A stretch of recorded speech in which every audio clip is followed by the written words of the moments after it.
And now, it's time for another Dice Tower review with Tom Vasel. Hey folks, today we're taking a look at a game called Warband Against the Darkness.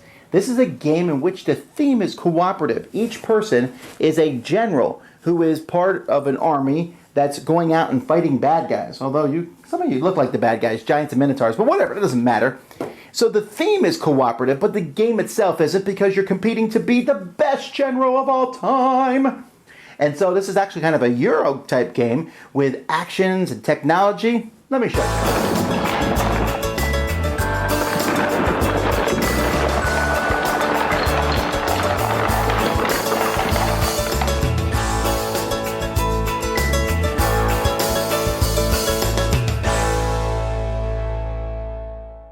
This is the board at the beginning of the game. This is the area you're going to be fighting in. And over here is the army that is going to be fighting. So each player will be contributing troops to the army. Right now there's just the army's filled with mercenaries. There's 2 infantry, 2 cavalry, 2 archery, and captains here in each of those sections. But you're going to be wanting to add to that yourself. Each player is going to get cubes and people of their color. They're also going to get this starting area here, and they're going to put a cube on top of each of these, and then you're going to pick who you want to be. Maybe you want to be the halflings, or you want to be the elementals. Each of these different races that you will be will give you a special ability over the course of the game. But let's see, we'll play with the rockmen. They're my favorite. All right, now, on a player's turn, and there's going to be a certain number of turns based on the number of players in the game, and on a player's turn, the first thing that you do is you take one of these cubes off from one of the columns. Now, what you're doing here is, this is basically a tech tree here for you. And so, now that I've taken one off the tax row, the next turn that I take one off, I can take another one off the tax row, or I can pick another row to take them off. This will give me more cubes that I can put on the board and such, but also gives me special abilities. I'm going to take all the cubes off just so we can see it a little bit more clearly. But after you do that, a player has 3 actions. The actions that you're going to use are right here, listed on your board. And the farther over is how good that action will be for you. Now the first action, which is the easiest, is taxing. That just gives you money. So you can see here I can get 2, 3, 5, or 8 gold when I tax. And again, you can do these multiple turns, so I could take, if I had my tax all the way up here, I could take 24 gold in one turn. The next one is train, with 1 cube, 2 cubes, 3 cubes, or 4 cubes. When you train, you're going to be adding people to the army. Let's say I have 3 train. That means I can bring 3 cubes on. I could bring 1 on the cavalry or 1 on the archery. Maybe I bring 2 on the archery.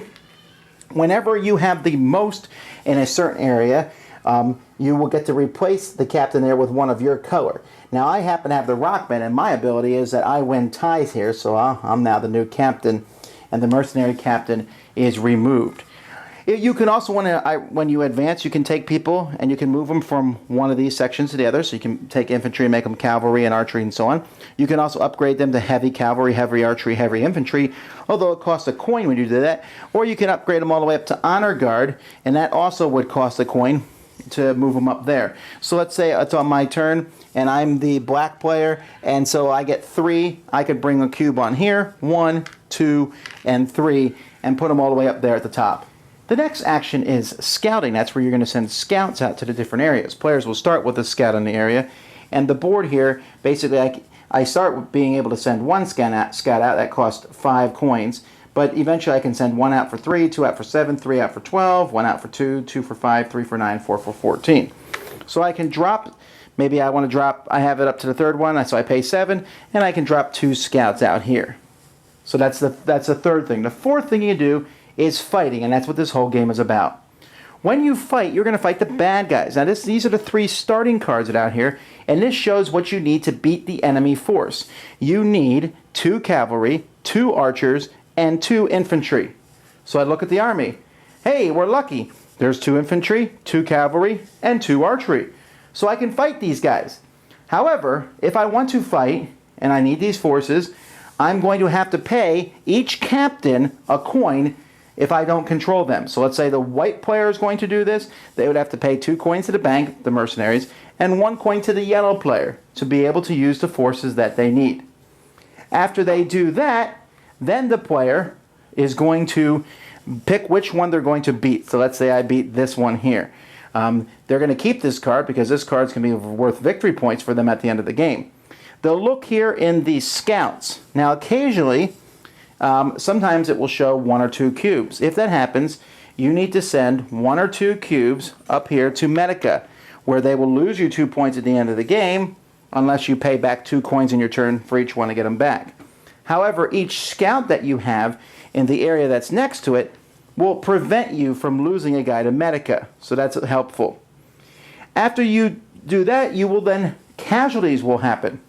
Now, casualties, in the case of the card I took here, it shows cavalry casualties, so then there's 2. And there's an order, but usually it's whoever controls the captain loses theirs, so these 2 guys would die. Now, if it happened in archery, let's say I lost 2 guys here, which would put the mercenary captain back in charge of archery. If that happens to me on someone else's turn, I get a redress card. Now, these cards can be used for a coin or training a troop, or they also have a special ability that they can do all sorts of things.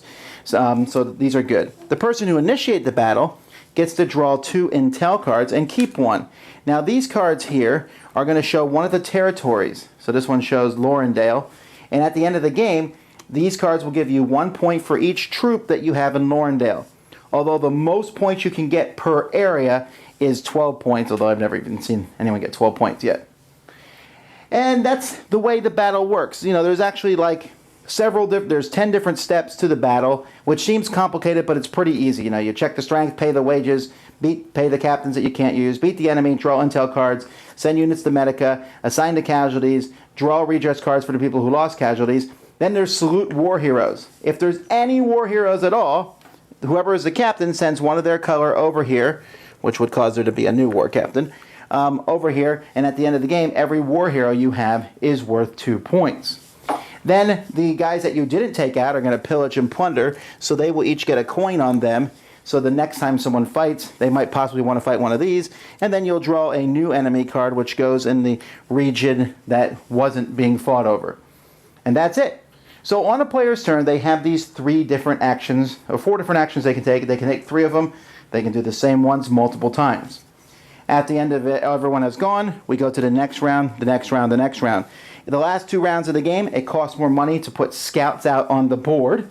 But other than that, everything's the same. And at the end of the game, you will get points. Whoever controls the most in each region is going to get the victory points of that region. You will get points for each of these cards, these intel cards that you have, per scout in the different regions. You will get points for every war hero that you have. You will lose points for anyone that you have in Medica. And you will get points for each of the cards that you've defeated along the way. Whoever has the most points is the winner of the game. Now I have to say, the artwork here is pretty cool. I like the artwork on the game. But the game itself, when I pulled it out, I was like, all right, I don't know, it didn't look like that much. But then I played it, folks, and I was incredibly impressed with how Warband plays. Yes, it's essentially a Euro game. It's essentially, you know, a numbers type game, but I really enjoyed the interplay and the interaction between everybody. You can take time and say, hey, I'm going to put as many troops as possible out into the armies. So anytime someone has to go out and fight, they're going to be using my troops. My troops will be dying. I'll get those redress cards, which give me special actions. And they'll be paying my captain, so I'll get money in to do other things with. And I'll get guys up into the honor guard, and they'll become war heroes, and they get a lot of points that way. Or you can say, forget all that. I'm just going to go out and fight, and get points that way, which gives me those intel cards. Or you might want to try to control different regions with the scouts, do a little bit of fighting on the side. There's really several main different strategies that you can pick, but they all work together, and they all kind of bounce off of what the other players do. And that's what I find fascinating about the game. The game has such interesting interplay along those lines, because I'm saying, hey, I need troops to fight this. Are there troops? Hey, Bob put those troops there. Well, thanks, Bob. I have to pay you to use those troops. And I forgot to mention, as I was going through the whole fighting thing, the bottom row of the tech tree is the fighting tree, and that's a useful one because that one lets you need 1 less troop when you're going out to fight things, and you can pay 1 less captain, or need 2 less troops and pay 2 less captains, or 3 less troops and pay 3 less captains, which is a big deal if you're going to fight. And that little tech tree is so interesting because everyone I've played with has done different things. Some people are like, ooh, taxes. Get those taxes up, bring in the money. Other people like to get the recruits. And you're like, hey, I'm putting in lots of cubes into the army each turn. And other people want to do the fighting, and other people want to get scouts out on the board. This game is an area control game, but it's also, the area control game is just part of it. It's kind of a maneuvering style game. I don't really know what to compare this to, but what I will say is that it's just a fresh breath of fresh air, sorry. It's just really nice on how the whole thing works together, and it has a cool theme, which makes sense to me. You're going out, you're working together as different generals fighting troops, but at the same time, it offers different cool little strategies with the upgrading of your tech tree and putting cubes out on the board. I wish they weren't cubes, I wish they're little guys and stuff, but whatever. I wouldn't have known this was a Kickstarter project. It's very professionally done. The whole thing comes together. The rules were really well written. It was easy to play. This is a very fine game. I recommend it. Certainly something different, and I'm glad for that. Warband. Dice Tower Judgment, approved! Thanks so much for watching the Dice Tower videos. Find more great videos and reviews, as well as our top-rated audio podcast at Dicetower.com. You can also find other great shows at Dicetowernetwork.com. I'm Eric Summerer, and you've been watching The Dice Tower. The Dice Tower is sponsored by Cool Stuff Inc., where you can find great games for great prices. Cool stuff in stock. Check them out at CoolStuffInc.com. Shut the door.